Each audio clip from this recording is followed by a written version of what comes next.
Hello everybody, welcome back. Today as well we have got to another video. In this video I'll show you how you can simply go ahead and use your Bumble app. But before that, please do make sure to like our video, subscribe our channel, and yes, without any further delay we'll simply go ahead and step into our video. For the matter, first of all, go ahead and access your Bumble app that you have installed on your mobile phone. Make sure you have done it if you haven't yet.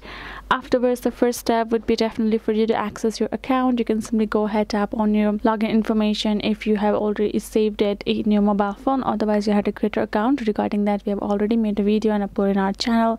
Make sure to go search for it and look it up. Afterwards, what you're gonna do is simply gonna go ahead, find this kind of interface, right? Tap on keep swiping. Now you can see the profiles that you can swipe. You can see not interested. Swiping a profile to the left means that you aren't interested, and to the right means that you are interested. So let's say if I try to swipe this way, it will be which is not interested. If I swipe to this side, it shows at the right check mark in a yellow circle, which means I'm interested. You can do it that way.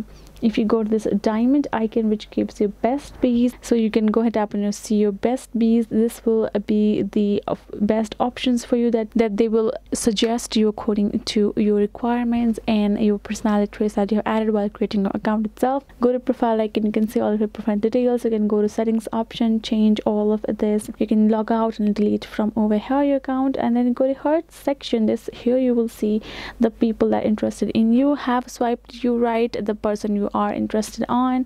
And if you go to this chat section, it will show you all of the chats that you have done with any of your people you have been interested in to get to know them. So this will be some description of all of the features. And the other would be for me to mention, it's a date and BFF. If you would like to suddenly change it, it's not going your way, you can change it from over here like this, and it will simply be changed to, you will have to again sort out the your life, your choices, and it will be done.